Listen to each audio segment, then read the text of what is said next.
Nesse vídeo, nós vamos falar sobre a função afim. Para a função afim, a gente tem que saber as três características principais dela, que são a lei de formação, a quantidade de raízes e o gráfico. Então, essas características aqui são as principais. A gente tem outras características, mas essas três aqui a gente tem que saber. Então, primeira coisa, ó, a função afim, ela também é chamada de função polinomial do primeiro grau. Não é o nome mais correto, mas é um nome muito comum. A gente não vai brigar por causa disso, né? Então, a lei de formação. Lei de formação. O que vai ser a lei de formação? É a formulinha dela. F de x igual a ax mais b. Com a diferente de zero. Daqui a pouco eu te explico isso. A raiz, tanto para a função afim quanto para qualquer outra função, a nossa ideia é sempre pegar a fórmula ax mais b e igualar a zero. Quando eu resolver x para um lado, número para o outro e assim por diante, a gente chega nessa formulinha aqui, que não precisa decorar. O que você precisa decorar? Toda vez que pedir raiz, é pegar a fórmula e igualar a zero. Vou fazer um exemplo numérico, já vai ficar mais simples. E por fim, o gráfico, que é sempre uma reta. Isso aqui você tem que saber, tá? Ele deu o desenho, é uma reta, significa que é uma função afim.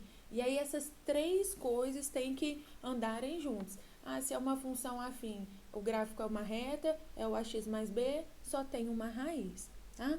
A reta, ela vai ser determinada aqui, A e B. Se ele vai ser se ele vai ser positivo ou negativo. Não tem nada de A e B, é positivo ou negativo. Se o A for positivo, ela é crescente. Se o A for negativo, ela é decrescente. Vamos fazer um exemplo numérico que você vai entender como é bem tranquilo essa primeira parte aqui da função afim. Tá? Então, vou colocar aqui dois exemplos.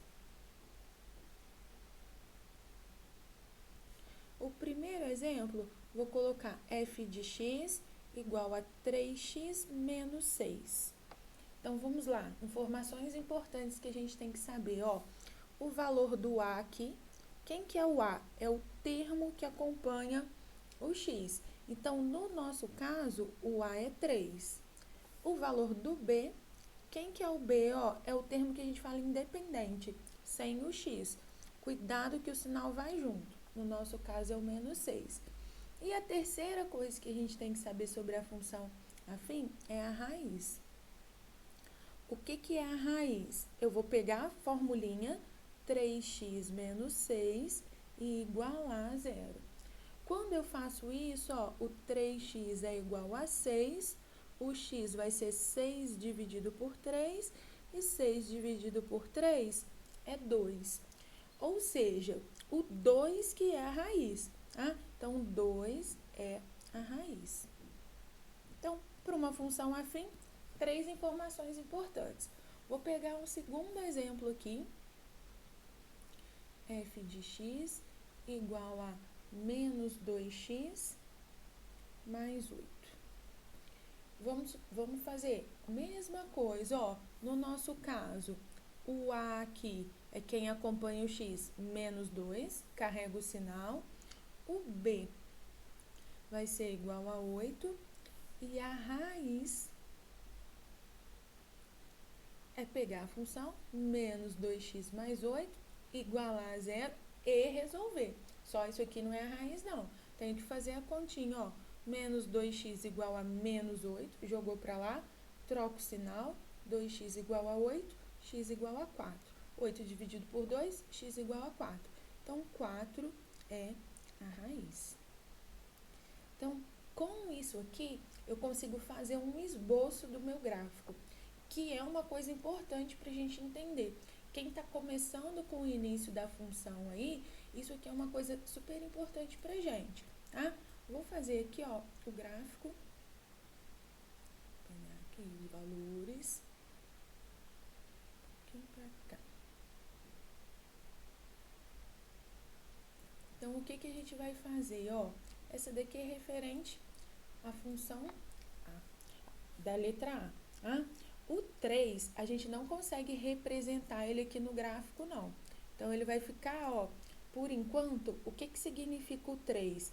E aí, é bom você fazer isso, ó. Ele é positivo, e se ele é positivo, é uma reta crescente. Mas a gente não consegue marcar ele no gráfico. Então, deixa ele assim, tá? O B é o valor onde você vai marcar no eixo Y. Então, a gente vai lá no eixo Y e eu vou marcar o menos 6. Conta comigo, ó. 1, 2, 3, 4, 5, 6. Ficou bem na pontinha aqui. Esse aqui é o menos 6. Eu vou fazer uma bolinha nele, ó. Todos os outros estão aqui. Eles existem, mas a gente vai deixar eles quietinhos aqui, tá?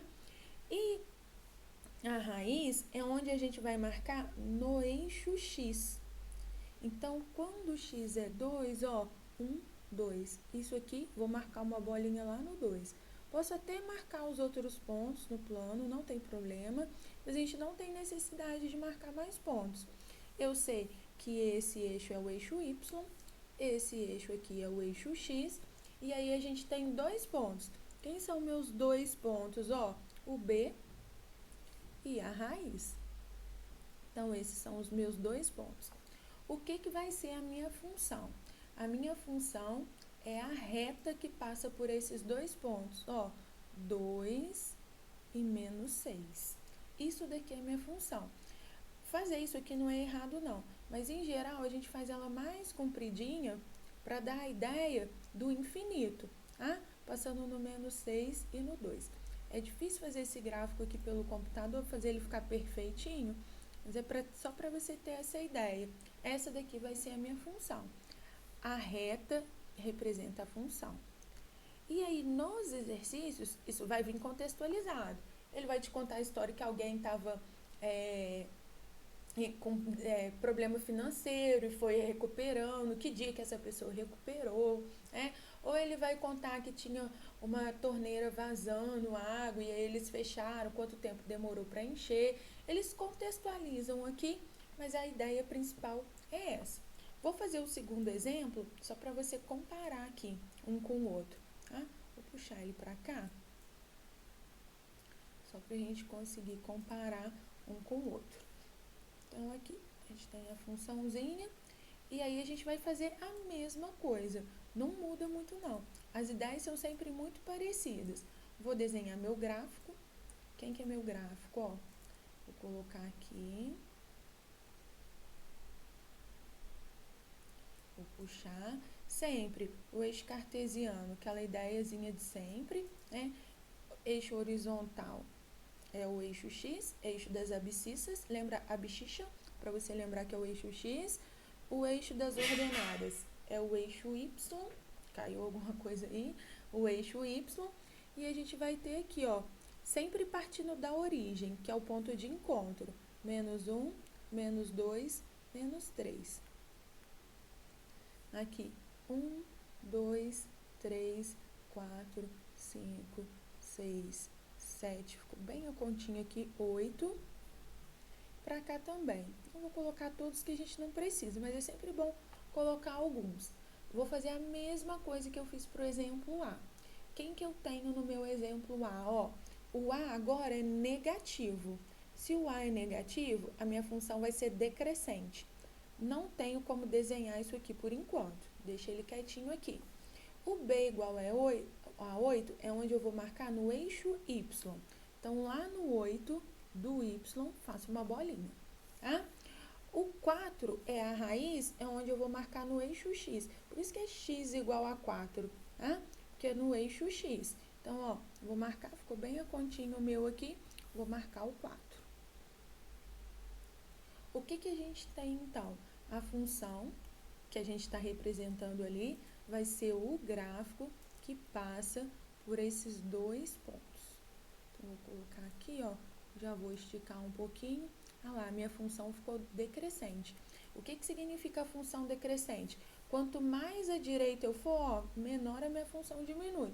Não vale falar assim, ah não, professor, mas se eu andar para cá, ela está aumentando. Não, é sempre em relação à direita, por isso que a setinha é para lá. tá? Sempre crescente. Quanto maior for o valor de x, a função está decrescendo.